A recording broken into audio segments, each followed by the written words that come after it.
सहनाववतु सहनौ भुनक्तु सह वीर्यं करवावहै तेजस्विनावधीतमस्तु मा विद्विषावहै। ओम शांति शांति शांति।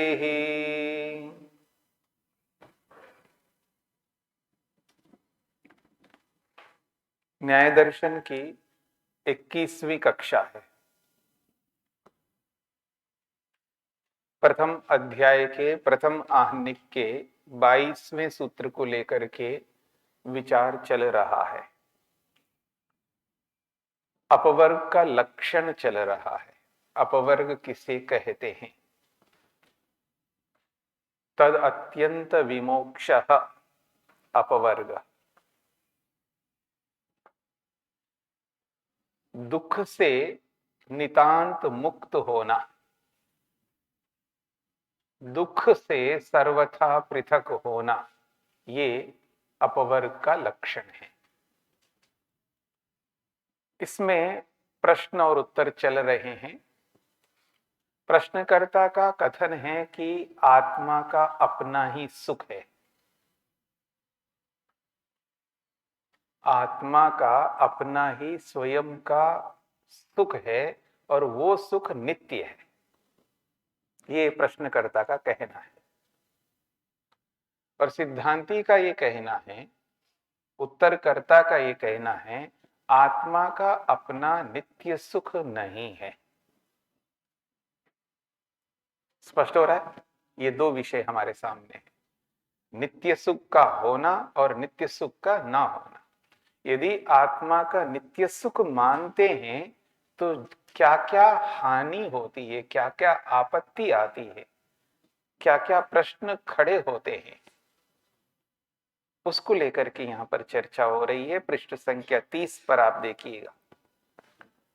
प्रश्नों की श्रृंखला में प्रश्नकर्ता से पूछा गया कि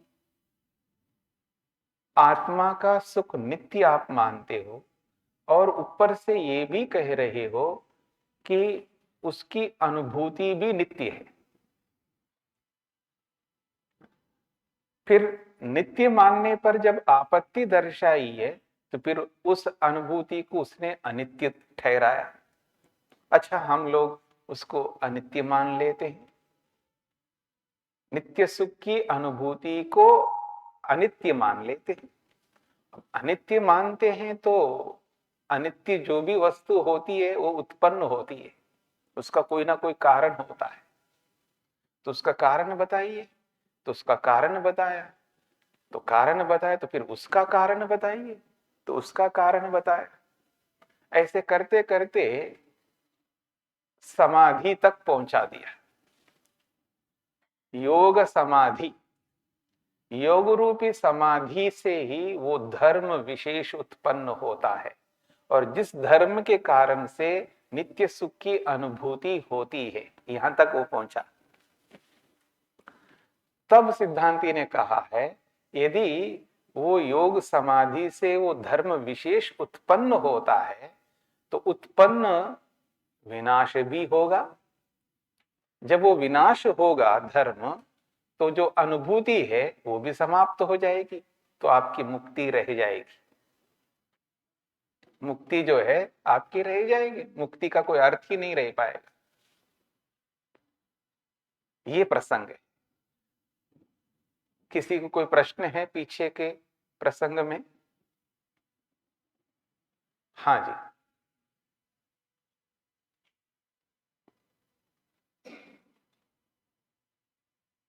ओम नमस्ते। ओम ओम जो 29 पृष्ठ में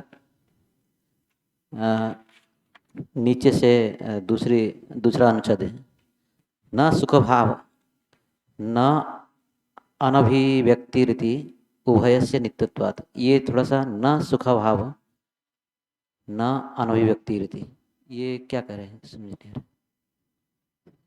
आपका ये प्रश्न है, न सुखा भाव, जी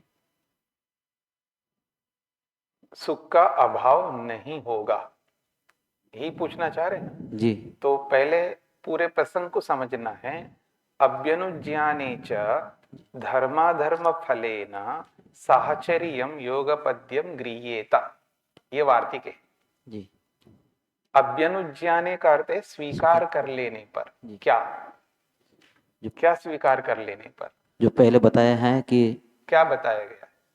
जो बद्धावस्था में जो पुरुष है और मोक्ष अवस्था में जो पुरुष है, दोनों का जो सुख है ये सुख समान हो जाता है, नित्य हो जाता। अभ्यनुज्ञाने का अर्थ है नित्य सुख को और उसकी अनुभूति को स्वीकार कर लेने पर, यह है इसका अभिप्राय। अच्छा हाँ ठीक है। जी तो यदि नित्य सुख को और उसकी अनुभूति को आप स्वीकार करते हैं तो आपत्ति क्या आएगी? धर्माधर्म फलेन साहचर्यम योगपद्यम गृह्येत। यदि नित्य सुख और उसकी अनुभूति को आप स्वीकार करते हो, जी वो भी नित्य स्वीकार करते हो, दोनों को नित्य स्वीकार करना, तब बद्धावस्था में हाँ जिस धर्म और अधर्म के कारण से आत्मा को सुख और दुख प्राप्त होता है, जी उस सुख और दुख के साथ साथ उस नित्य सुख की अनुभूति भी, दोनों अनुभूतियां एक साथ होने लगेंगी, ऐसा आपको मानना होगा। जी स्पष्ट हो रहा है? जी तो क्या परिस्थिति आएगी? तो सांसारिक सुख मिल रहा है आपको, तो सांसारिक सुख के साथ साथ नित्य सुख भी मिल रहा है। ठीक है। जी अब दोनों सुख है तो कोई अंतर आपको पकड़ में ना आए, कोई बात नहीं। ठीक है।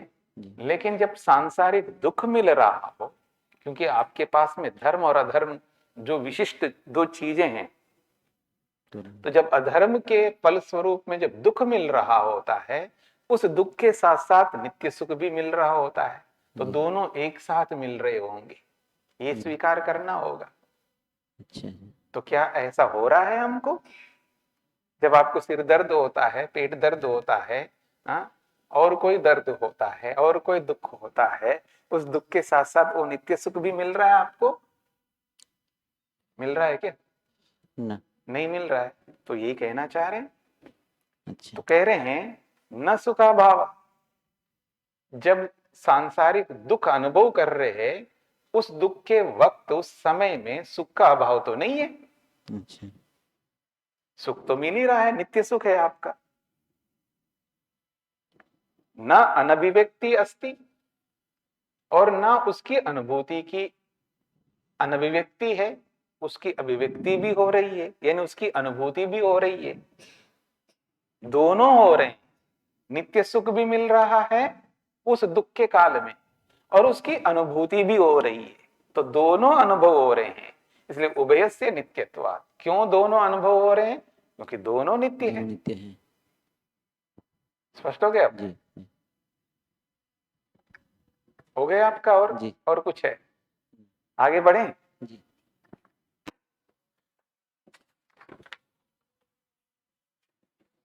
अब आइए, असंवेदने च अविद्यमानेन अविशेषः।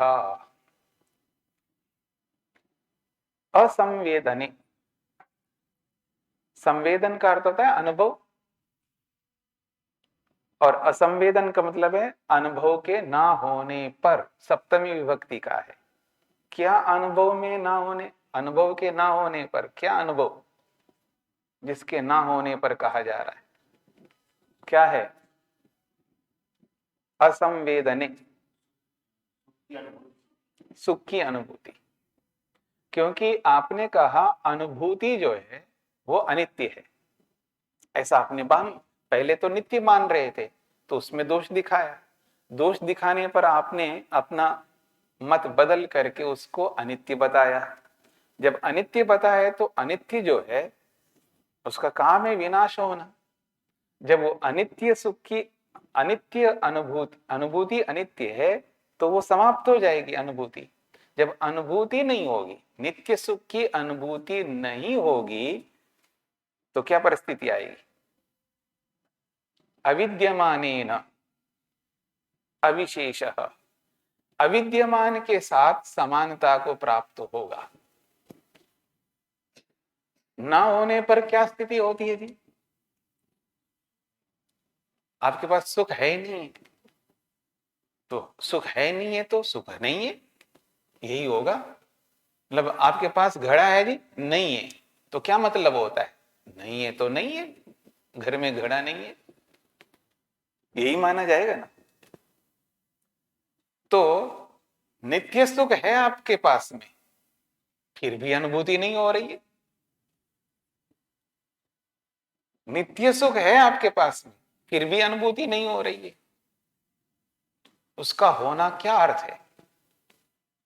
उसके होने में कोई अर्थ है क्या? होते हुए भी अनुभूति नहीं हो रही है, तो उसके ना होने में और होने में एक समानता होगी। अविद्यमानेन अविशेषः का अर्थ है, जैसे किसी के ना होने पर जो स्थिति होती है, वही स्थिति होने पर भी होगी। तो अविद्यमान के साथ विद्यमान का जो है बराबरी है। यहां पर अविद्यमानता के साथ में विद्यमानता की बराबरी दिखाई जा रही है सिद्धांति के द्वारा। अर्थात होकर के भी उसकी अनुभूति नहीं हो रही है, तो अविद्यमान की जो दशा है उसके बराबर विद्यमान की हो गई, ये समानता है। अब स्पष्ट हो गया आप लोगों को?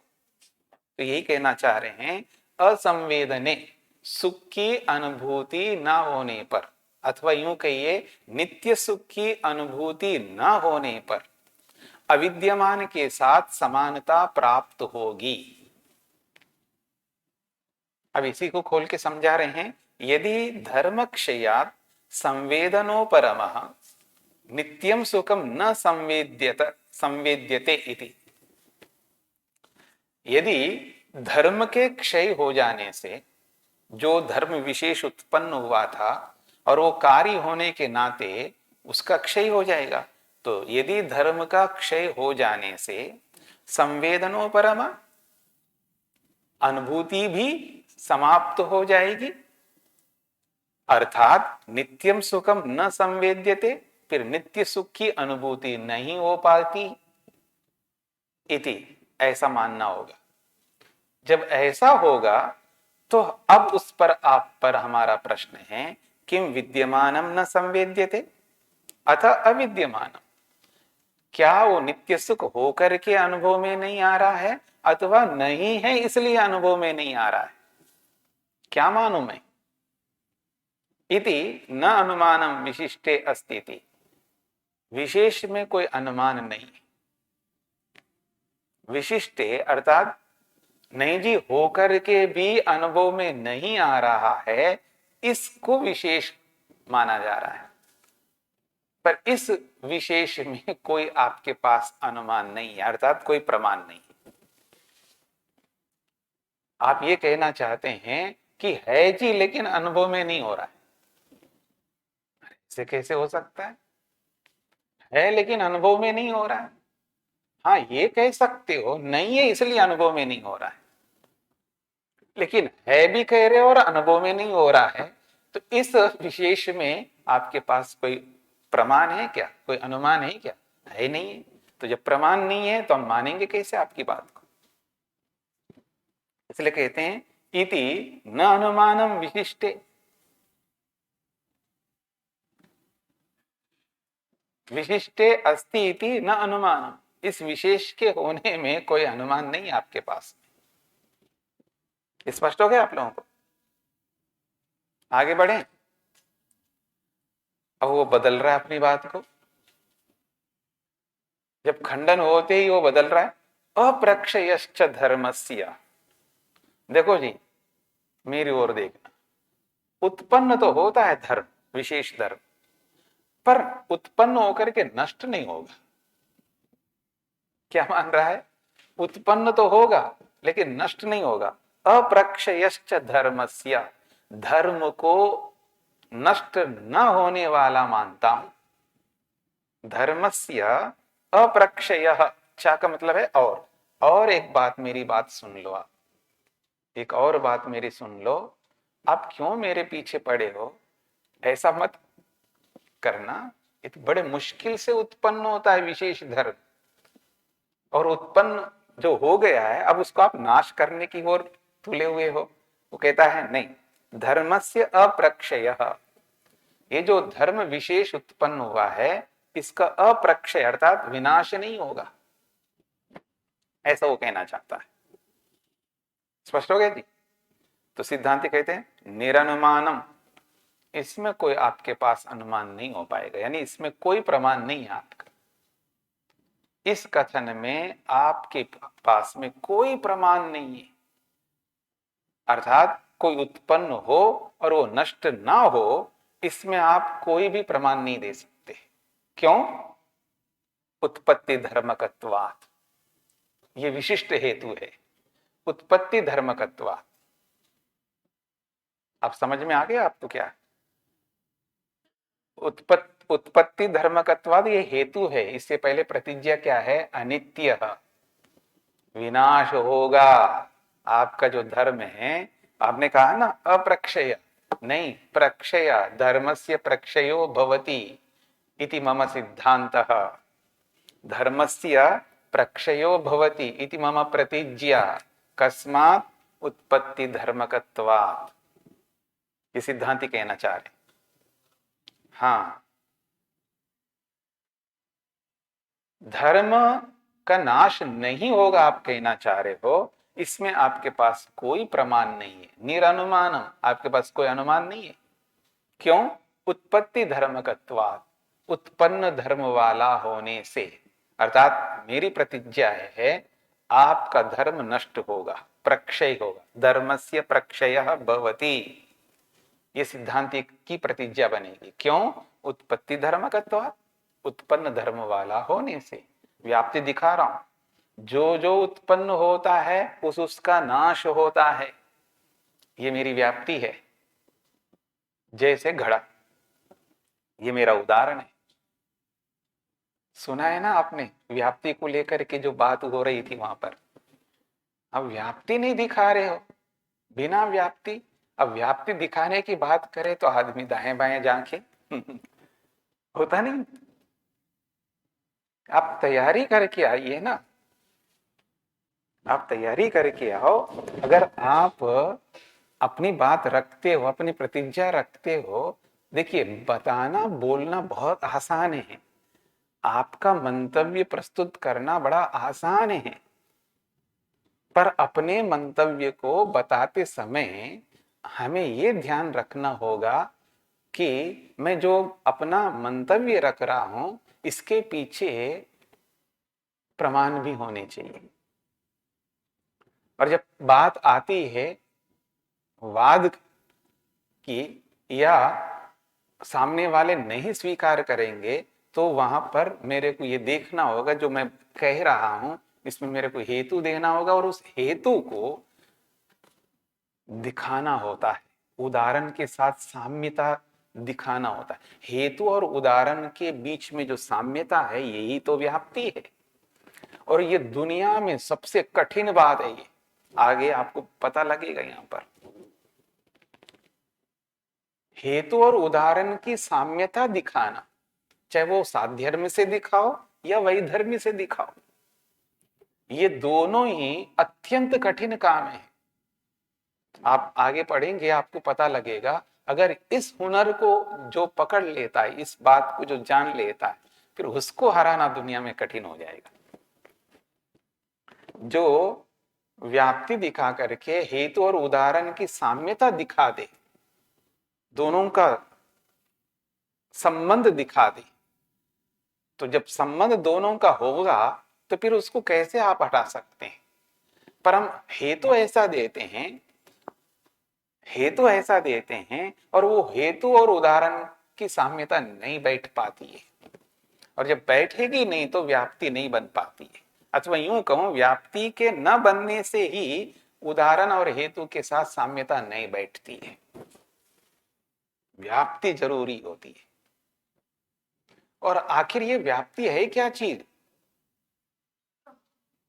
ये व्याप्ति जो है कोई अलग से कुछ बोला तो है ही नहीं है, 5 ही अवयव बताए, 5 अवयव में व्याप्ति तो है ही नहीं, तो फिर व्याप्ति को कहां से ले आया बीच में? कोई अलग नहीं है व्याप्ति, हेतु और उदाहरण दोनों को जोड़ना ही व्याप्ति है। तो ये आपको धीरे धीरे समझ में आएगा आगे चल करके। तो वो अपनी बात को बदल रहा है। क्या बदल रहा है?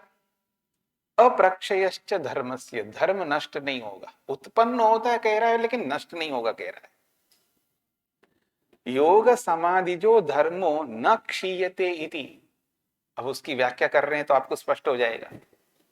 अप्रक्षयश्च धर्मस्य, इसको वो खोल रहा है, योग समाधि जो धर्म, योग समाधि से उत्पन्न जो धर्म है हमारा, न क्षीयते, वो नष्ट नहीं होता है। इति नास्ति अनुमान, अगर आप ऐसा कहते हो तो सिद्धांत कहते हैं नास्ति अनुमानम, इसमें कोई अनुमान आपके पास नहीं है। अर्थात अनुमान का मतलब है यहां पर प्रमाण, आपके इस कथन में कोई प्रमाण नहीं है। क्यों? उत्पत्ति धर्मकम अनित्यमिति, उत्पन्न धर्म वाला अनित्य होता है, और जो अनित्य होता है उसका विनाश होता है। विपर्यस्य तो अनुमान, हाँ विपर्य में तो अनुमान है। विपर्य का मतलब है अनुत्पत्ति धर्मकम नित्यम, इसमें तो अनुमान होगा, अर्थात इसमें तो प्रमाण है हमारे पास में, इसमें तो हमारे पास में प्रमाण है, लेकिन आपके पास कोई प्रमाण नहीं। आप ये कहना चाह रहे हैं उत्पन्न होता है लेकिन नष्ट नहीं होता है, इसमें आपके पास कोई प्रमाण नहीं, पर हमारे पास प्रमाण है ये उत्पन्न नहीं होता है पर वो नित्य होता है। जो उत्पन्न नहीं होता है और है लेकिन उत्पन्न नहीं होता है, पहले से है, इसमें हमारे पास प्रमाण है, पर आपके पास कोई प्रमाण नहीं, इसलिए कह रहे विपर्यस्य तो अनुमानम, इसके विपरीत अगर मानोगे तब प्रमाण है। यस्य तु संवेदनोपरम नास्ति, उसी को खोल के समझा रहे, जिसके मत में संवेदन का उपरम नहीं है, अर्थात अनुभूति समाप्त नहीं होती है, अर्थात नित्य है, तेना संवेदन हेतु नित्य इति अनुमेयम, तो उससे संवेदन का जो हेतु है, कारण है, वो नित्य है। इति अनुमेयम, इसका तो अनुमान हो पाएगा, इसका तो प्रमाण समझ में आता है, लेकिन इसमें कोई प्रमाण आपके पास है नहीं, ना समझ में आएगा कि उत्पन्न होता है लेकिन नष्ट नहीं होता है, ऐसा कोई प्रमाण आपको नहीं मिलेगा। लेकिन उत्पन्न नहीं होता है, वो नित्य है, इसमें तो प्रमाण मिल जाएगा आपको, ये कहना चाह रहे सिद्धांती। स्पष्ट हो गया?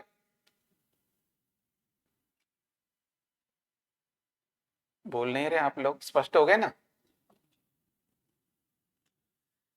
आगे बढ़े। फिर वो कहता है नित्येचा, अच्छा अच्छा अच्छा अच्छा, ऐसा मानते हैं, इसको नित्य मान लो। देखो कैसे बदलता जाता है व्यक्ति। नित्येचा, अच्छा नित्य मान लें तो नित्य मानने पर आपको कोई समस्या है, अनित्य मानने में समस्या आप पैदा कर रहे हो, चलो इसको हम नित्य मानते हैं। तो वो कहते हैं नित्य मानते हो तो हमने बोल ही दिया था पहले, फिर सुन लो। वो कहते हैं मुक्त संसारस्थयो अविशेष इति उक्तम, अगर आप नित्य मानते हो, मुक्तात्मा में और संसार बद्ध आत्मा में दोनों में समानता रहेगा, ये तो हमने आपको पहले ही कह दिया था। मुक्त संसारस्थयो, मुक्तात्मा और बद्धात्मा, इन दोनों के बीच में अविशेषा समानता होगी, इति उक्तम, इस बात को हमने पहले कह दिया था। स्पष्ट हो गया? यथा मुक्तस्य नित्यम सुखम तत्संवेदन हेतुश्च संवेदनस्य तु उपरमो नास्ति, कारणस्य नित्यत्वात्।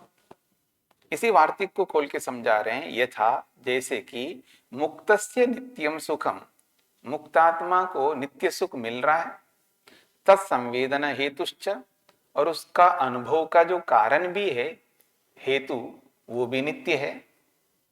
संवेदनस्य तु उपरमो नास्ति, फिर ऐसी स्थिति में अनुभूति का विनाश तो होगा नहीं है, क्योंकि आपने उसको नित्य मान लिया, सुख को भी नित्य मान लिया, उसकी अनुभूति को भी नित्य मान लिया। तो अनुभूति को नित्य मानते ही उसका उपरम, उसका विनाश नहीं हो पाएगा, अर्थात लगातार आपको उसकी अनुभूति होती रहेगी। अब अनुभूति नहीं होगी ऐसा नहीं कह सकते आप। स्पष्ट हो गया? क्यों? कारणस्य नित्यत्वात्, क्योंकि कारण नित्य है इसमें। तथा संसारस्थस्यापि इति, फिर संसार में रहने वाले व्यक्ति के लिए भी यही नियम लागू होगा, क्योंकि उसके पास भी तो वही सुख है, नित्य सुख, और उसकी अनुभूति भी नित्य है। अब दोनों में अंतर क्या होगा? मुक्तात्मा में और बद्धात्मा में अंतर क्या होगा? दोनों एक जैसे होंगे। एवं च सती, अगर दोनों एक जैसे हो जाएंगे तो होने दो, क्या दिक्कत होगी? अगर ऐसा आप कहना चाहोगे तो हम उत्तर सुनो, दिक्कत आएगी। क्या? धर्माधर्म फलेन सुख दुख संवेदनेन साहचर्यम गृह्येत इति, तब तो ये समस्या आएगी। जो धर्माधर्म रूपी जो फल हमको मिल रहा है बद्ध अवस्था में, किस रूप में? सुख दुख के रूप में। तो जो सुख दुख का जो संवेदन है हमको जो हो रहा है, उसके साथ साथ उस नित्य सुख का संवेदन भी होने लगेगा, ये आपत्ति आएगी। स्पष्ट हो गया?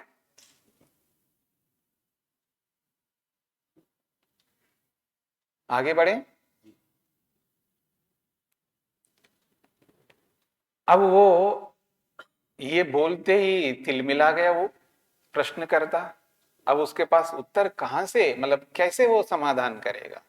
तो कोई कुछ तो बोलना पड़ेगा ना उसको। अब बोल रहा है, देखिएगा, वो कहता है शरीरादि संबंध प्रतिबंध हेतु इति चेत। देखो जी, हम इस बात को मानते हैं, भले नित्य सुख रहेगा उसके पास में, उसकी अनुभूति भी नित्य रहेगी, तो भी कोई समस्या नहीं आएगी। क्या? ये जो शरीर आदि का संबंध है इस आत्मा के साथ में, मतलब ये जो स्थूल शरीर है और हमारा सूक्ष्म शरीर है और ये कारण शरीर है, जो शरीरों का बंधन है ना, तीन बंधन माने जाते हैं, ये जो तीनों बंधन है, ये बंधन उस नित्य सुख की अनुभूति को रोकने वाला है, ये कारण है।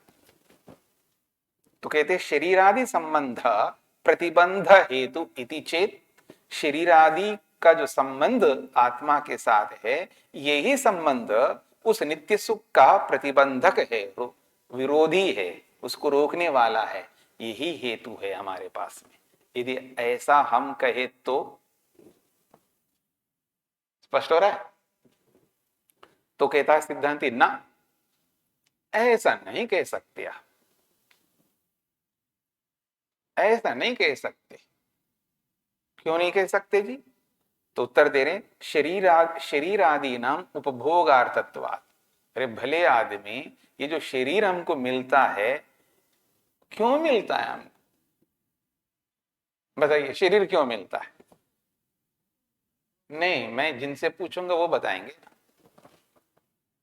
शरीर क्यों मिलता है? हाँ, भोग के लिए मिलता है।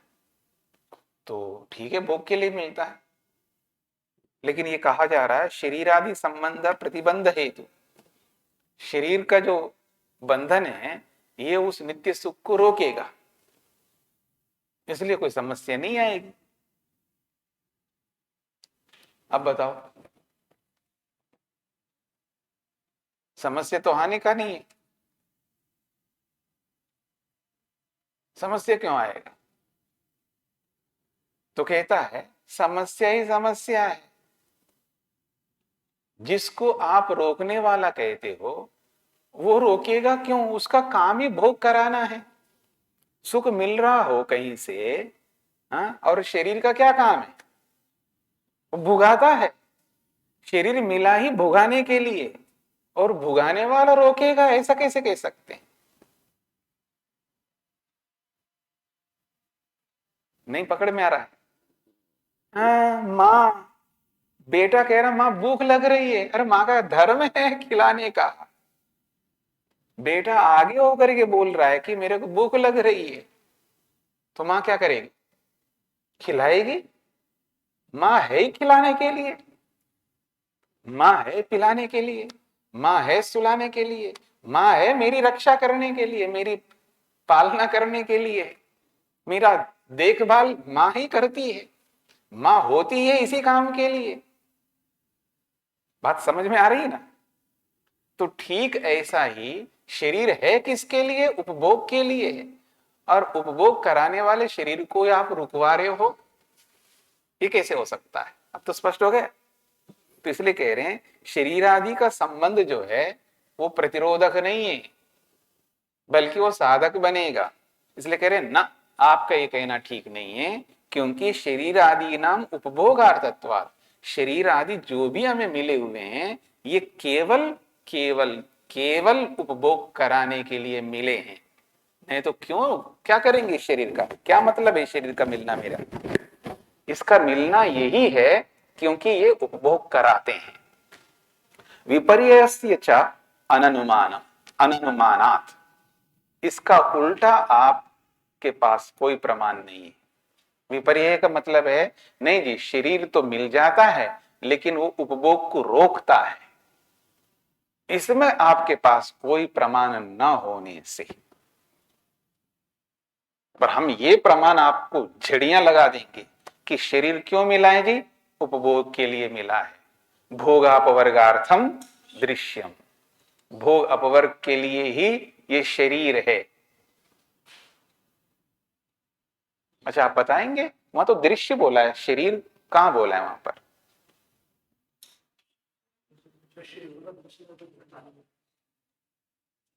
वहां तो दृश्य को बोला है ना। भोग अपवर्गार्थम दृश्यम कहा, भोग अपवर्ग के लिए ही भोग अपवर्ग के लिए शरीरम थोड़ा कहा है, वहां तो दृश्यम कहा है। हाँ, आपको ये उत्तर देना है, शरीर बराबर दृश्य, ये दृश्य बराबर शरीर, शरीर कहो दृश्य कहो एक ही बात है। ठीक है, आगे बढ़े।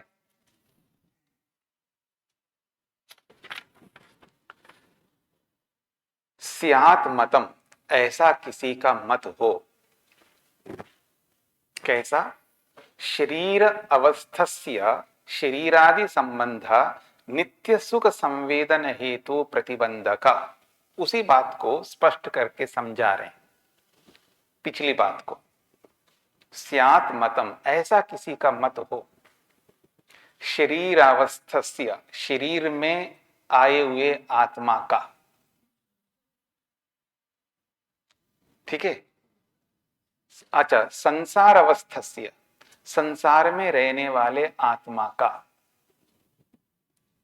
शरीर आदि संबंध, शरीर आदि के साथ ये जो संबंध होता है, ये संबंध नित्य सुख संवेदना हेतु हो प्रतिबंधक, जो नित्य सुख के अनुभव करने का, जो नित्य सुख को अनुभव करना है, उस अनुभव को प्रतिबंधक का हेतु है, वो कारक है। नित्य सुख संवेदन हेतु हो, नित्य सुख संवेदन का वो कारण बनता है, अर्थात प्रतिबंधक बनता है। क्या? शरीरादि संबंध, शरीरादि संबंध प्रतिबंधक, शरीरादि जो संबंध है ये प्रतिबंधक है, यानी अवरोधक है। किसका? नित्य सुख संवेदना, नित्य सुख के अनुभव का। इसलिए ये शरीर आदि संबंध जो है हेतु है। किसमें? प्रतिबंधक में। तेना अविशेषो नास्ति, इससे समानता नहीं है, विशेषता ही है, ऐसा प्रश्नकर्ता कहना चाह रहा है। आपने बोला था ना दोनों में समानता रहेगी, नहीं रहेगी समानता, दोनों समान नहीं होंगी। बद्धात्मा और मुक्तात्मा दोनों समान होने लगेंगे, ऐसा आपने जो बोला था, तो वो समानता नहीं होगी, विशेषता ही रहेगी। क्या विशेषता रहेगी? शरीर आदि संबंध जो है उसको रोकेगा, नित्य सुख को। ये कहना चाहता है प्रश्नकर्ता। स्पष्ट हो गया? एतच्च अयुक्तम। अब सिद्धांती कहता है नहीं, आपका ये कथन बिल्कुल गलत है। क्यों? शरीर आदय उपभोगार्था। शरीर आदि, आदि से सूक्ष्म शरीर, ये जो भी साधन है संसार के, तो शरीर आदि जितने भी संसाधन हैं ये सब के सब उपभोग के लिए हैं। ते भोग प्रतिबंधम करिष्यन्ति इति अनुपन्नम। वे भोग को रोकेंगे ऐसा सिद्ध नहीं हो सकता। जो उपभोग के लिए हैं वो उपभोग को ही रोकते हैं ऐसा आप सिद्ध नहीं कर सकते। ना कोई आपके पास अनुमानम, कोई प्रमाण है। न च अस्ति अनुमानम, न कोई आपके पास प्रमाण है। और एक बात, अशरीरस्य आत्मनो भोग कश्चिद अस्ति। और बिना शरीर के किसी आत्मा को भोग होता है ऐसा भी कोई प्रमाण नहीं है। बिना शरीर के आत्मा को कोई भोग होता हो ऐसा भी कोई प्रमाण नहीं है। इसलिए निश्चिंत होकर के चलिएगा। कोई शरीर छोड़ करके गया हो आपके चहेते कोई भी, और आपको परेशान करेगा, बिल्कुल नहीं कर सकता। निश्चिंत होकर के रहिए। या किसी से आपकी लड़ाई हो गई हो और उसका शरीर छूट गया हो, अब वो बिना शरीर में रह करके आपको दुख देगा ऐसा बिल्कुल नहीं होगा। इसलिए निश्चिंत होकर के रहिएगा, वो कुछ नहीं कर सकता। क्यों? अशरीरस्य आत्मना भोग कश्चित अस्ति। बिना शरीर के कोई आत्मा कुछ भी भोग नहीं कर सकता, अर्थात कुछ कर नहीं सकता वो। स्पष्ट हो रहा है? इसके साथ उसको क्यों जोड़ा मैंने? मैं आपको सताऊंगा तो मेरे को आनंद आएगा ना। ये आनंद क्या है? भोगी तो है। अगर मैं आपको सताऊं, आप परेशान होंगे तो मेरे को आनंद आएगा। सताने वाले ऐसे ही करते। तो ये जो मेरे को आनंद आएगा आपके दुखी होने से, तो जो शरीर से निकल गया है, ठीक है ना, प्रेतात्मा, और आपको कष्ट देगा, तो आपको कष्ट देने से उसको क्या मिलेगा? आनंद मिलेगा, अच्छा लगेगा। तो उपभोग हो गए ना, भोग हो गए ना। तो कह रहे हैं ना, अशरीरस्य आत्मना भोगा कश्चित अस्ति। बिना शरीर के आत्मा को कोई भोग नहीं होता है। जब भोग होता ही नहीं है तो फिर वो आपको दुख क्यों देगा? आपको कुछ करेंगे तो उसको कोई उपलब्धि नहीं मिलने वाली है, तो करेगा क्या? स्पष्ट हो रहा है ना आपको?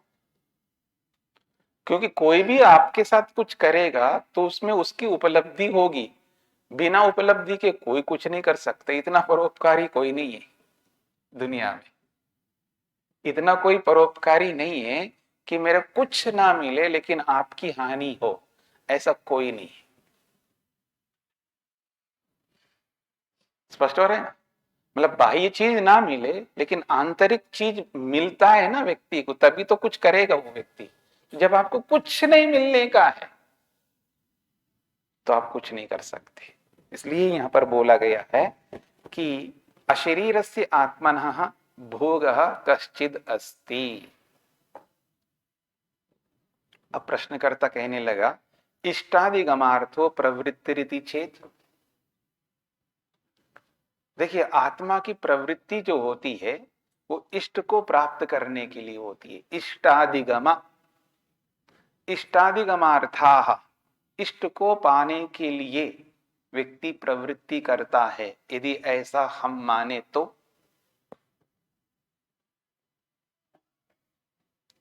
कहता ना,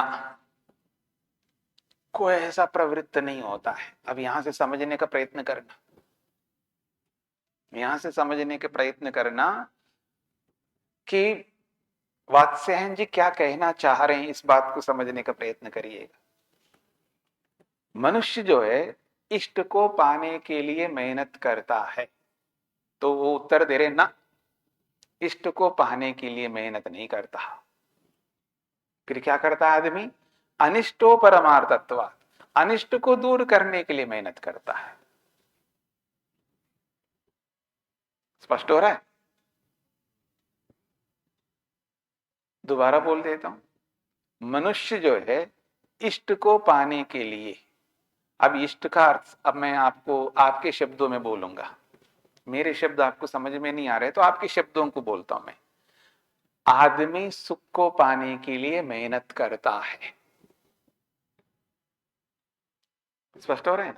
ये प्रश्नकर्ता कह रहा है, मनुष्य जो है सुख को पाने के लिए मेहनत करता है, पुरुषार्थ करता है। तो वात्सायन जी क्या कहना चाह रहे हैं? उत्तरकर्ता क्या कह रहे हैं? ना, कोई सुख को पाने के लिए मेहनत नहीं करता।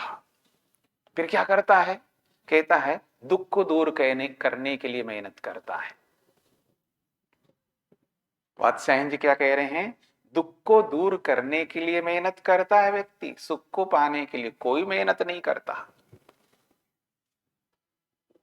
स्पष्ट हो गया? यही बात है यहां पर। इष्ट इष्ट अधिगमार्थाः प्रवृत्ति चेत, सुख को प्राप्त करने के लिए मनुष्य की प्रवृत्ति होती है, ऐसा अगर हम कहे तो कहते ना, ऐसा आप नहीं कह सकते। क्यों? अनिष्टो परमार्थत्व, मनुष्य जो है दुख को दूर करने के लिए मेहनत करता है। स्पष्ट हो गया? ये वार्तिक है, अब इसको खोल के समझाएंगे। इदम अनुमान, देखिए हमारे पास में प्रमाण है। प्रश्नकर्ता कह रहा है हमारे पास प्रमाण है क्या? इष्टाधिगमार्थो मोक्षोपदेश। ये जो मोक्ष का उपदेश होता है वो क्यों होता है? प्रश्नकर्ता कह रहा है मोक्ष का उपदेश जो होता है वो सुख को पाने के लिए होता है।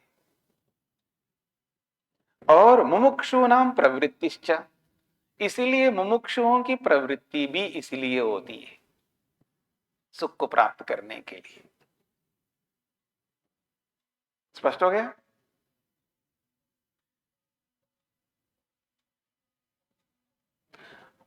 तो अब प्रश्नकर्ता कह रहा है अगर आप ऐसा नहीं मानोगे तो उभयम अनर्थकम ना, फिर तो दोनों अनर्थक हो जाएंगे।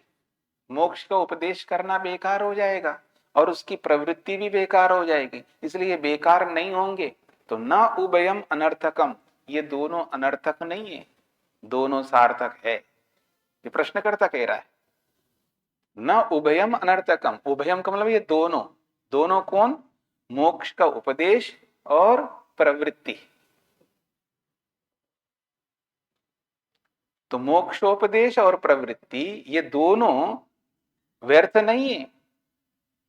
शास्त्र जो उपदेश करता है मोक्ष को प्राप्त करो, मुक्ति में सुख मिलेगा, सुख को प्राप्त करने के लिए तो मोक्ष का उपदेश होता है, और मुमुक्षुओं के लिए मेहनत करने के लिए भी उपदेश होता है, प्रवृत्ति भी मुमुक्षुओं की होती है उसी के लिए। तो ये दोनों गलत नहीं हो सकते, ये प्रश्नकर्ता ने बोला है।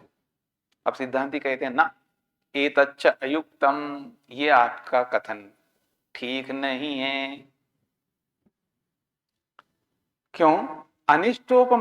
अनिष्टोपरमार्थो मोक्षोपदेश प्रवृत्तिश्च मुमुक्षूणाम, दुख को दूर करने के लिए मोक्ष का उपदेश है, और उस दुख को दूर करने के लिए ही मुमुक्षु लोग प्रवृत्ति करते हैं, अर्थात कर्म करते हैं। स्पष्ट हो गई?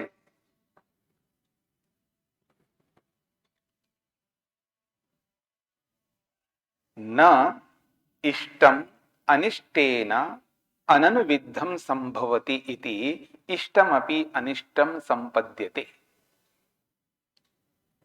दुख को दूर करने के लिए ही मोक्ष का उपदेश है, और उस दुख को दूर करने के लिए मुमुक्षु लोग प्रवृत्त होते हैं। इसको और खोल करके समझा रहे हैं सिद्धांती। क्या समझा रहे हैं? कहते हैं इसका अन्वय कर लीजिएगा, मैं अन्वय से इस वाक्य को बोलता हूं। इष्टम अनिष्टेन अननुविद्धम न संभवती इति।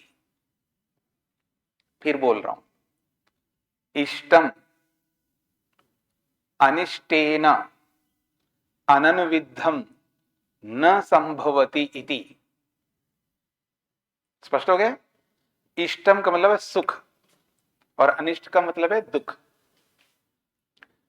सुख जो है दुख से रहित संभव नहीं हो सकता। दुनिया में जिसको आप सुख के रूप में देखते हो, इस पूरी दुनिया में जो भी इष्ट के रूप में, सुख के रूप में आप देखते हो, ये इष्ट रूपी सुख अनिष्टेन, अनिष्ट रूपी दुख से, अनुविद्धम का मतलब युक्त और अननुविद्धम का मतलब है अयुक्त, और अयुक्त न अर्थात युक्त, दो निषेध हो गए ना। अननुविद्धम शब्द है यहां पर। अनुविद्धम का अर्थ होता है युक्त और अननुविद्धम का मतलब है अयुक्त।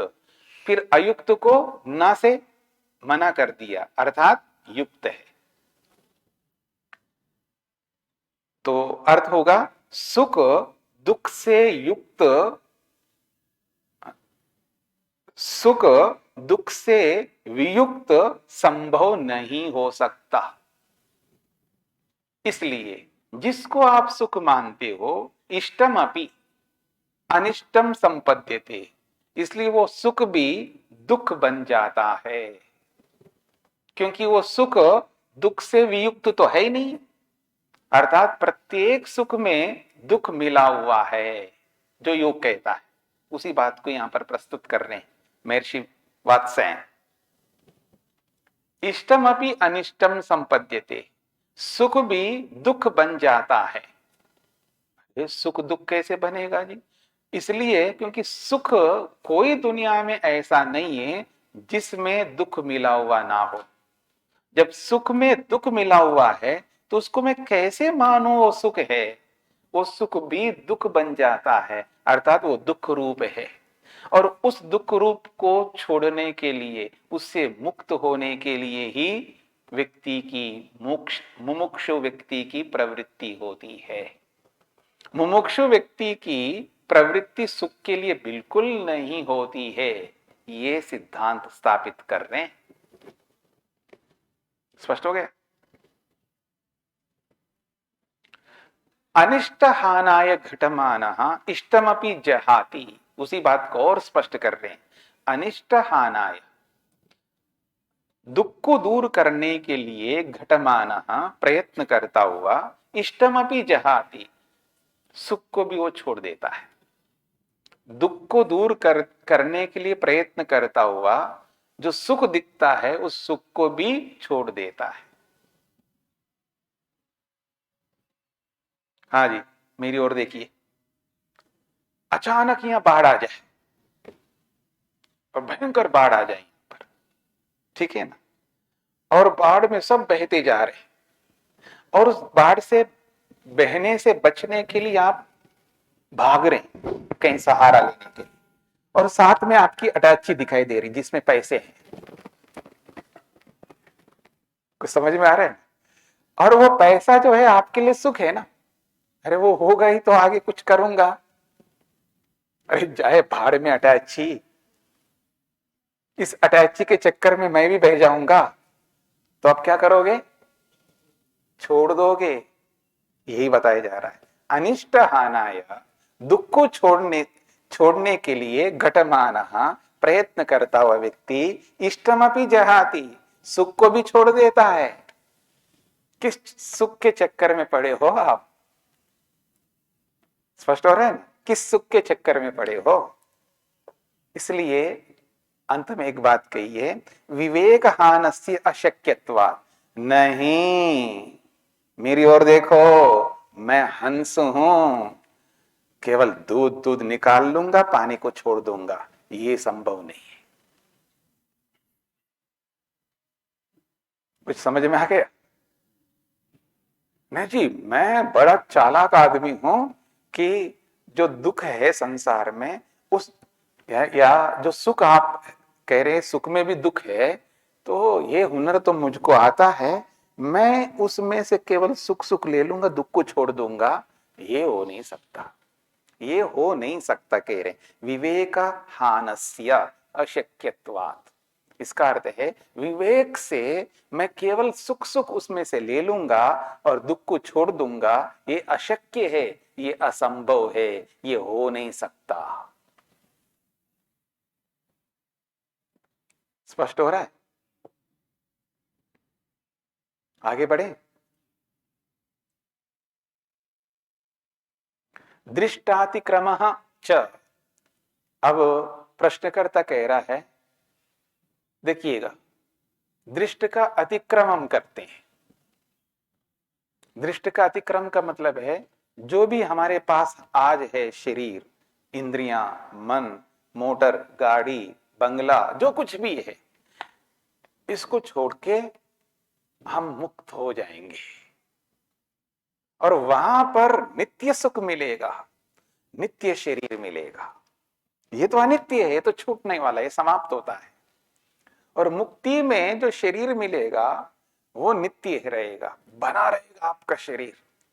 लोग स्वर्ग की कल्पना करते हैं ना, देखा कभी? लोग स्वर्ग की कल्पना करते हैं और स्वर्ग में घोड़े होते हैं, हाथी होते हैं और अप्सराएं होती हैं और सब कुछ होता है। हाँ, दूध की नदियां बहती है, सब कुछ होता है, वो हमेशा बने रहेंगे। तो दृष्ट अतिक्रमा, ये जो दृष्ट है, ये जो भी दिखाई दे रहा है हमारे को, ये जो शरीर है, ये साधन है, सब नष्ट होने वाले हैं। और इस नष्ट होने वाले को छोड़ करके न नष्ट होने वाले को पकड़ते हैं। कुछ समझ में आ रहा है? तो इसलिए कहते हैं हम जो मेहनत करते हैं, हम इसलिए मेहनत करते हैं तो ये जो अनित्य चीजें मेरे साथ जुड़े हुए हैं ये छूट जाए, ताकि मैं नित्य चीजों को पा सकूं। तो इसलिए कह रहे हैं दृष्ट अतिक्रम। इस दृष्ट को अतिक्रमण करके नित्य को हम पाना चाहते हैं। यदि ऐसा अगर हम कहें तो कहते हैं देहादिशु तुल्य, ये शरीर आदि में भी समान हो जाएगा। कुछ समझ में आया? इसको ऐसे समझ लीजिएगा, दृष्ट का अतिक्रमण यानी ये जो दृष्ट सुख है हमारा, जो संसार का जो भी सुख है, ये सुख अनित्य है जी। इसको छोड़ करके हम नित्य सुख को प्राप्त करने के लिए हम मेहनत कर रहे हैं। अगर आप ऐसा कहेंगे तो हमारी बात सुन लो। तो जब आप नित्य सुख की बात करते हो तो फिर नित्य शरीर की भी बात करो। मैं आत्मा का नित्य सुख होता है, यही तो सिद्धांत है ना आपका। आत्मा का नित्य सुख होता है। जब आत्मा का नित्य सुख है तो वो नित्य है, मिलता रहेगा ना, फिर चिंता क्यों करते हो? नहीं नहीं नहीं नहीं नहीं, ये जो शरीर है ना, ये शरीर जो है उस नित्य सुख को रोकने वाला है। ये तो दृष्ट सुख है, संसार का सुख है, यही तो रोक रहा है, उस नित्य सुख को लेने नहीं दे रहा है। तो इसको छोड़ करके नित्य सुख को प्राप्त करने के लिए हम मेहनत कर रहे हैं, ऐसा प्रश्नकर्ता कहे। तो जब नित्य सुख की कल्पना आप करोगे तो फिर नित्य शरीर की भी कल्पना करनी होगी आपको। तो इसलिए कह रहे देहादिशु तुल्य, जैसे नित्य सुख की कल्पना आप कर रहे हो तो फिर नित्य शरीर की कल्पना कर लो, उसके साथ समानता हो जाएगी आपकी। तो समानता हो जाएगी तो क्या ऐसा हो सकेगा? आप कहेंगे जी नहीं जी, नित्य शरीर नहीं मिल सकता। तो जब नित्य शरीर नहीं मिल सकता है तो नित्य सुख भी नहीं मिल सकता, ये सिद्ध करना चाहते हैं। इसको कहते हैं जैसे को तैसा उत्तर देना। आप हमारी बात ही नहीं समझ रहे हो, इतने आपने गलत हेतु दिए हैं, इतने गलत उदाहरण दिए हैं, उन सबको हम बताते आ रहे हैं, बताते आ रहे हैं, फिर भी नहीं मान रहे हो। तो इसलिए ये बात हो रही है यहां पर। वो कहता दृष्ट अतिक्रम। दृष्ट अतिक्रम का मतलब है अनित्य सुख को छोड़ करके हम नित्य सुख को प्राप्त करेंगे। अगर ऐसा आप कहोगे तो फिर नित्य शरीर को भी प्राप्त करेंगे, ऐसा आपको मानना पड़ेगा। कि नित्य सुख को पाना आपको है उस नित्य सुख को भोगने के लिए तो कुछ तो चाहिए आपको, तो नित्य शरीर आपको मानना होगा।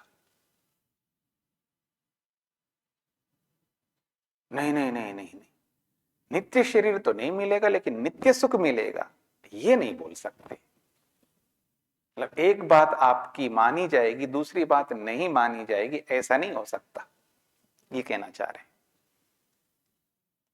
स्पष्ट नहीं हुआ है तो भाष्य खोल करके समझा रहे हैं, उससे हो जाएगा आपको। यथा दृष्टम अनित्यम सुखम परित्यज्य नित्यम सुखम कामयते। आदमी इस दृष्ट अनित्य सुख को छोड़ करके नित्य सुख को प्राप्त करने की कामना करता है। स्पष्ट हो गया यहां तक? अब सिद्धांत कहता है एवं, अगर ऐसा ही आप कहना चाहते हो तो देह इंद्रिय बुद्धि अनित्या दृष्टा, ये जो हमें शरीर मिला हुआ है, हाँ, इंद्रियां मिली हुई है, बुद्धि आदि जो भी मिले हैं, ये सब अनित्य देखा जाता है। तो अतिक्रम्य इन अनित्य शरीर आदि को छोड़ करके मुक्तस्य मुक्तात्मा को नित्य शरीर, नित्य इंद्रिय, नित्य बुद्धि की कल्पना करनी होगी आपको। स्पष्ट हो गया? और सादीयश्च एवं मुक्तस्य च एकात्म्यम कल्पितम भवति इति। तो कह रहे हैं सादीयश्च एवं मुक्तस्य, मुक्तात्मा को इस प्रकार से आपको सिद्ध करना पड़ेगा। क्या? एकात्म्य। नहीं नहीं नहीं, नित्य सुख तो मिलेगा लेकिन नित्य शरीर नहीं मिलेगा। ऐसे एक पक्ष को अगर आप मानना चाहते हो तो वो साधिया, वो सिद्ध करने योग्य बनेगा। मतलब ये बात तो आपको मानना है लेकिन ये बात हम नहीं मानेंगे, मतलब एक पक्ष हो गया ना। प्रश्नकर्ता की मनसा को समझने का प्रयत्न करिएगा। वो कहता है संसार में, आप संसार को छोड़ के क्यों जाना चाहते हो? कहता है कि ये सुख जो है अनित्य है, ये समाप्त होता है और मैं नित्य सुख को पाने के लिए जाऊंगा मुक्ति में। अगर ऐसा है तो फिर आपको नित्य शरीर की कल्पना करनी होगी। जैसे ये अनित्य सुख है तो शरीर भी तो अनित्य है यहां पर, तो अनित्य शरीर को छोड़ करके नित्य शरीर को प्राप्त करना होगा आपको। तो फिर वो कहने लगे नहीं, नित्य सुख को तो नित्य सुख तो मिल जाएगा, नित्य सुख को छोड़ करके नित्य सुख तो मिल जाएगा, लेकिन अनित्य शरीर को छोड़ करके नित्य शरीर नहीं मिलेगा। अगर आप ऐसा कहेंगे तो ये बात नहीं मानेंगे आपकी। एक बात आपकी माने और दूसरी बात ना माने, ये नहीं हो सकता। तो एक ही बात को आप सिद्ध करना पड़ेगा आपको। ये तो नहीं होगा लेकिन यही होगा, तो इसलिए कह रहे हैं साधीयश्च एवं। अगर आप ये कहते हो कि नित्य सुख ही, नित्य सुख तो मिलेगा लेकिन नित्य शरीर नहीं मिलेगा, इस बात को आपको साधीय सिद्ध करना होगा। मुक्तस्य, मुक्तात्मा को एक आत्म्यम, एक आत्म्यम का मतलब है दोनों में से एक पक्ष। एकात्म्यम का मतलब है दोनों में से एक पक्ष को आपको साधीय सिद्ध करना होगा, और नहीं करोगे तो कल्पितम भवति, फिर तो आपकी कल्पना मात्र होगा। ये बात स्पष्ट हो गई आप लोगों को? हाँ, ये सिद्धांत ही कह रहा है। जब आप, भाई नित्य सुख तो नहीं होता है ना आत्मा को, फिर भी आप नित्य सुख मानना चाहते हो। और वो क्यों मानना चाह रहे हो नित्य सुख को? क्योंकि ये जो संसार में सुख मिल रही है अनित्य है, इस अनित्य सुख को छोड़ करके नित्य सुख को प्राप्त करेगा। तो फिर आप ये भी मान लो, जब आप उसको मानते हो तो इसको भी मान लो, अनित्य शरीर को छोड़ करके नित्य शरीर को प्राप्त करेगा। हमारी बात को भी आपको माननी पड़ेगी। तो वो कहता नहीं, हम इसको तो मानेंगे लेकिन आपकी इस बात को नहीं मानेंगे। तो आप दोनों में से एक पक्ष को मानना चाह रहे हो ना, एकात्म्यम, दोनों में से एक पक्ष को मानना चाह रहे हो, तो साधीय, फिर उसको सिद्ध करो आप। और सिद्ध तो करोगे नहीं और मानोगे तो फिर आपकी तो कल्पना मात्र हो गई, ये कहना चाह रहे हैं।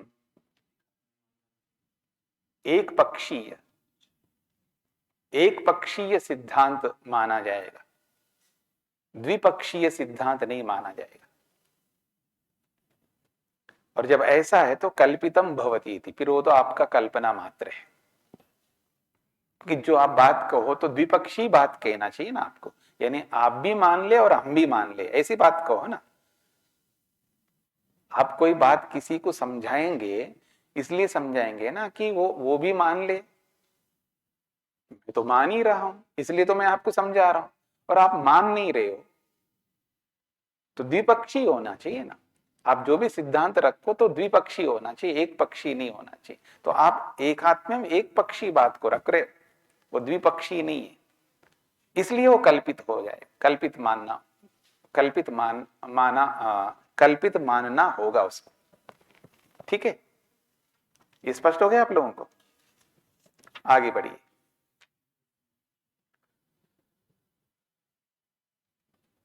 अब प्रश्नकर्ता कह रहा है उपपत्ति विरुद्धमिति चेत, आपने ये जो बात कही है कि नित्य शरीर मिलेगा उसको भी मानो, ऐसा आप कहना चाहते हो, तो ये उपपत्ति विरुद्ध, उपपत्ति का मतलब है प्रमाण, प्रमाण विरुद्ध बात है आपकी ये कथन कि नित्य शरीर की प्राप्ति भी मानो, आप जबरदस्ती से मेरे से मनवा रहे हो, तो ये तो आपके प्रमाण विरुद्ध बात है। अगर हम ऐसा कहें तो सिद्धांत कहते समानम, उसमें भी तो यही बात आएगी। नित्य सुख आप मान रहे हो तो ये प्रमाण विरुद्ध नहीं है क्या? ये भी तो प्रमाण विरुद्ध है। आप मेरी बात को प्रमाण विरुद्ध कहोगे तो आपकी बात भी तो प्रमाण विरुद्ध होगा ना, इसलिए कह रहे समानम, दोनों पक्ष में ये समान होगा। स्पष्ट हो गया? देहादीनाम नित्यत्वम प्रमाण विरुद्धम कल्पितम अशक्यमिति। प्रश्नकर्ता कह रहा है शरीर आदि तत्वों को आप नित्य कहना चाह रहे हो, ये प्रमाण विरुद्ध है और ये कल्पित है। ये सिद्धांति के ऊपर आक्षेप कर रहा है प्रश्नकर्ता। तो सिद्धांति कहते समानम, ये बात तो आपके पक्ष में भी है। सुखस्यापि नित्यत्वम प्रमाण विरुद्धम, सुख को भी नित्य मानना ये भी प्रमाण विरुद्ध है, और ये भी कल्पित है, ये भी अशक्य है, ये भी नहीं हो सकता। स्पष्ट हो गया? अगली बात, आत्यंतिके च संसार दुख अभावे सुख वचनाद आगमेपि सत्य अविरोध। कहते हैं आत्यंतिके च संसार दुख अभावे, संसार का जो दुख है वो नितांत रूप से अभाव होने पर, सुख वचनाद, सुख का वचन होने से, आगमे अपि, आगमे सति अपि अविरोधा, अगर आगम में ऐसा कोई प्रमाण आ गया हो कि मुक्ति प्राप्त करो क्योंकि आपको सुख होगा, यानी सुख के लिए मुक्ति को प्राप्त करना चाहिए, ऐसा कोई शब्द प्रमाण मिल भी जाए तो इसमें कोई दो राय नहीं है। अगर कहीं मोक्ष का उपदेश ऐसा होता हो, कोई ये कहता हो हाजी आप मुक्ति को प्राप्त करो, क्यों इस दुख में पड़े हो, मुक्ति मिल जाएगी तो बड़ा सुखी हो जाओगे आप, तो सुख के लिए मुक्ति को प्राप्त कर लो, और शास्त्र भी ये कह दे आपको कि सुख के लिए मुक्ति को प्राप्त करना चाहिए, इसमें कोई आपत्ति नहीं है, कह सकता है शास्त्र। और ये जो शास्त्र ऐसा कह रहा है वो इसलिए कह रहा है जहां दुख का नितांत अभाव होता है तो उस नितांत अभाव को भी सुख के रूप में हम देख लेते हैं। दुख का नितांत अभाव होता है उसको हम सुख के रूप में देख लेते हैं, तो ऐसा मान करके ही वो उपदेश मानना चाहिए, ये कहना चाहता है। आत्यंतिके च संसार दुख अभावे, नितांत दुख का अभाव में भी सुख का वचन होने से, आगमे सति अविरोधा, आगम में ऐसा उपदेश होने पर कोई विरोध नहीं आएगा, क्योंकि ऐसा संसार में देखा जाता है। स्पष्ट हो गया? यद्यपि कश्चित आगमा स्यात्, इसी को खोल के समझा रहे हैं, यद्यपि कश्चित आगमा स्यात्, यदि कहीं भी आगम प्रमाण हो मुक्तस्य आत्यंतिकम सुखमिति, मुक्तात्मा को नितांत सुख मिलता है, ऐसा कोई आगम प्रमाण आपको मिले तो कोई बड़ी बात नहीं, मिल सकता है। क्यों? सुख शब्द आत्यंत के दुख अभावे प्रयुक्ता। वहां जो सुख शब्द का प्रयोग हुआ है, यह सुख के लिए नहीं हुआ है। किसके लिए हुआ है? आत्यंतिक दुख के अभाव में प्रयुक्त हुआ है। इति एवं उपपद्यते, ऐसा ही सिद्ध होता है। क्यों? दृष्टो ही दुख अभावे सुख शब्द प्रयोगो बहुलम लोके इति। क्योंकि संसार में बहुत कुछ देखा जाता है कि दुख अभावे, जब दुख का अभाव होता है, उस दुख के अभाव में भी सुख शब्द का प्रयोग होता है। ये लोक में बहुत प्रयोग होता है। इधर देखिएगा, आपने कभी ढोया है कुछ सिर पर? 50 kilo, 60 kilo, 70 kilo, 80 kilo, 100 kilo ढोते तो पता लगता आपको। अब बड़े अमीर घराने के लोग होंगे, हम तो बहुत गरीब रहे हैं जी, अभी भी गरीब हूं ठीक है जी, और हमेशा गरीब ही रहूंगा। तो हम बहुत गरीबी देखे हमने, तो अपने सिर पर बहुत भार ढोया हमने, बहुत भार ढोया। 50 किलो, 60 किलो, 70 किलो, 80 किलो तक सिर पर ढोया है। 100 किलो तो पीठ पर ढोया है, लेकिन 80 किलो तक सिर पर ढोया है और दूर दूर तक लेके गया। और जब सिर पर रख करके ले जा रहे होते, सिर ऐसा हो जाता है बस टूटने वाला हो। सिर ऐसा होता है जैसे टूटने वाला हो, और गिरा तो नहीं सकते उसको। और एक बात होता है, एक अहंकार भी होता है ना आदमी को। अब मैं बार बार इसको उतार उतार के रखूं बीच बीच में, लोग क्या कहेंगे मेरे को? कुछ समझ में आ रहा है ना? ये भी तो अहंकार काम करता है आदमी को। तो एक बार घर में चढ़ा दिए सिर पर और ले जाकर के जहां उतारना है वहीं उतारने का, बीच में नहीं उतारने का। ये भी एक अहंकार होता है आदमी के पास। और इस अहंकार की पुष्टि में भयंकर दर्द हो रहा है, उसको कौन देखेगा? अनुभव खुद को करना पड़ता है। और जब गंतव्य स्थान आते ही उस भार को नीचे उतार, हाँ बड़ा आनंद आ रहा है। काहे को आनंद आ रहा है? वो दुखी दूर हो रहा है। दुख के दूर होने में ही आनंद बोला जाता है, वो आनंद नहीं होता है। स्पष्ट हो रहा है ना? तो दुख की समाप्ति में भी सुख जो बोला जाता है, ये संसार में भी बोला जाता है। तो ऐसे ही मुक्ति का उपदेश कहीं आपने सुना हो कि मुक्ति में बड़ा सुख मिलेगा, तो ये तो केवल दुख के अभाव में सुख शब्द का प्रयोग है, कोई सुख नहीं मिलने का है ये कहा जा रहा है। ये यथार्थता है। कुछ समझ में आया आपको? नहीं समझ में आया आपको? किसी को कोई मत है कि मुक्ति में सुख मिलेगा? किसी को कोई मत है? हो तो बता सकते आप डरो मत डरो मत। कोई सुख नहीं मिलने का है। आत्मा कुछ मिलता ही नहीं है, तो आप मिलने की बात क्यों करते हो? आप कुछ समझने का प्रयत्न करिए। आत्मा को कुछ नहीं मिल सकता। नहीं पढ़ा योग दर्शन आप? चित शक्ति अपरिणामिनी अप्रतिसंक्रमा दर्शित विषया शुद्धा च अनंता च। वो दूर रह करके सब कुछ दृष्टा बन करके देखता है, उसके अंदर कुछ नहीं जाता है, सुख उसके अंदर जा नहीं सकता। तो कुछ मिलता है सुख?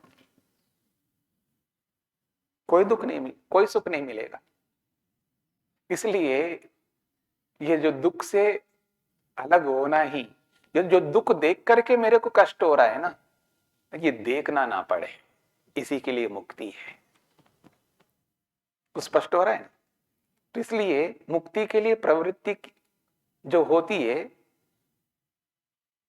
वो प्रवृत्ति किसके लिए होती है? दुख को दूर करने के लिए, अथवा मैं ये बोलूं दुख की अनुभूति को मिटाने के लिए। दुख की अनुभूति को मिटाने के लिए, अर्थात दुख की अनुभूति ना हो, दुख की अनुभूति ना हो, इसके लिए मुक्ति के लिए प्रवृत्ति होती है, ये शास्त्र का सिद्धांत है। स्पष्ट हो रहा है ना? और अंततो गत्वा इसी सिद्धांत में पहुंचोगे। आप ये कहना चाहोगे, आपके दिमाग में आ रहा है कि सांख्य दर्शनकार ने नहीं जी 3 अधिकारी बताए हैं, और हाँ बिल्कुल बताए, मेरे को भी पता है ना, मेरे को भी पता है, लेकिन ये सब प्रारंभिक स्थितियां हैं। जब अंतिम ऐसी स्थिति आएगी ना, वहां यही स्थिति आएगी। अंत तो गत्वा नान्य पंथा विद्यते अयनाय, एक ही चीज है वहां पर, 2 3 4 नहीं होते। वो तो प्रारंभिक अवस्था में ऐसा लोग लेकर के चलते हैं। जब आपको मेरे को सबको विवेक हो जाता है ना, तो सब हम एक ही स्थिति में आते हैं, एक ही लाइन में खड़े रहेंगे। वहां पर एक लाइन में आने से पहले हम 2 3 पंक्तियां लगाते हैं, शायद इससे जल्दी पहुंच जाओ। आप देखेंगे ना, 2 3 पंक्तियां, 2 3 लाइन होती है ना, तो हमारी नजर होती है कि कौन सी लाइन में खड़े रह जाऊं मैं कि जल्दी में पहुंच जाऊं। ठीक है ना? तो ऐसी स्थिति प्रारंभ में होती है, अंत में जाकर के एक ही लाइन में चलना पड़ता है। ठीक है? तो वो यही है वो लाइन। तो मुक्ति के लिए प्रवृत्ति किसमें होती है? दुख को दूर करने के लिए होती है, सुख के लिए कोई प्रवृत्ति नहीं होती। ये सिद्धांत यहां स्थापित किया है। ठीक है? तो इसलिए कह रहे दृष्टो ही दुख अभावे सुख शब्द प्रयोगो बहुलम लोके इति। ठीक है? तो इसको यहीं पर विराम देते हैं। ओम